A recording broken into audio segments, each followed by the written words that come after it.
પ્રયાગરાજમાં મહાકુંભ ચાલે છે। 144 વર્ષ પછી આ મહાકુંભ પ્રયાગરાજમાં થવા જઈ રહ્યો છે અને દુનિયાભરના લોકો આશ્ચર્યચકિત થઈ અને જોઈ રહ્યા છે। અનેક એમ્બેસેડર જોડે મારે વાત થઈ કે અમને આમંત્રણ પત્ર જોઈએ છે। મેં એમને સમજાવ્યું કે કુંભ એવો મેળો છે જેની કોઈ નિમંત્રણ પત્રિકા જ નથી। ગ્રહોની સ્થિતિ આવતાની સાથે જ કરોડો લોકો આવે છે। એ લોકો આશ્ચર્યચકિત થઈ જાય છે। કોઈ નિમંત્રણ વગર 40 કરોડ લોકો એક જગ્યાએ આવે, વ્યવસ્થા કોણ કરે?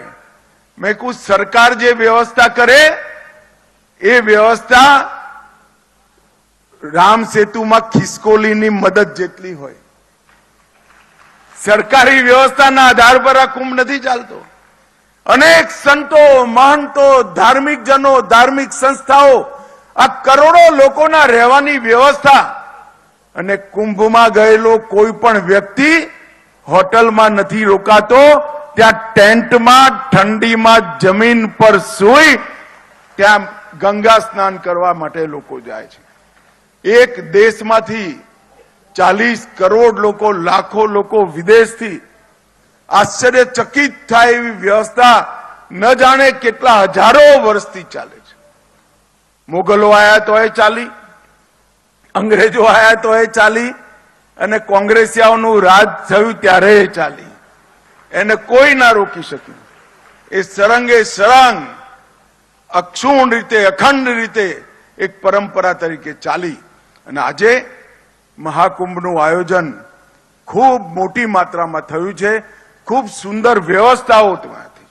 હું આજે ગુજરાતભરના લોકોનું પણ આહવાન કરવા માંગુ છું કે સૌએ મહાકુંભ કદાચ એક જન્મમાં તો ઘણા લોકોના નસીબમાં નથી આવતો, ઘણાના અનેક જન્મો સુધી નથી આવતો।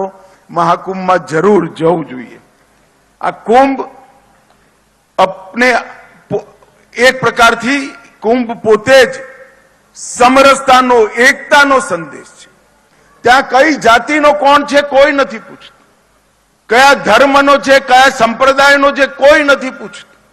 જે જાય એને સંતો ભોજન કરાવે, જે જાય એને સેવાભાવી સંસ્થાઓ ભોજન કરાવે અને જે જાય એ ગંગામાં ડૂબકી લગાવી પુણ્ય જાગૃત કરી પોતાને પવિત્ર કરી પાછો પોતાના ઘરે જાય। કુંભથી મોટો સમરસતા અને એકતાનો બીજો કોઈ સંદેશ સમગ્ર વિશ્વમાં નથી। જ્યાં ના નામ પૂછાય, ના કુળ પૂછાય, ના ધર્મ પૂછાય, ના જાતિ પૂછાય, અને જ્યારે પ્રમુખ સ્નાનો હોય એ વખતે તો કોઈ એકબીજાનું મોઢું પણ જોયા વગર નિશ્ચિત સમયની અંદર ગંગામાં ડૂબકી લગાવવા માટે ગંગાજીના શરણમાં જતા હોય છે। મિત્રો, મારી તમને સૌને એક અપીલ છે કે આ મહાકુંભમાં એકવાર જાઓ અને ઘરના યુવાનો અને કિશોરોને જરૂર લઈ જજો। મેં મારા જીવનમાં 9 કુંભમાં સ્નાન કર્યું છે। કુંભ અર્ધકુંભ થઈ અને આ 10મા કુંભમાં સ્નાન થશે મારું। હું પણ 27મી ત્યાં જવાનો છું। મારી આપ સૌને વિનંતી છે કે બધા જ લોકો ત્યાં પહોંચે। મિત્રો,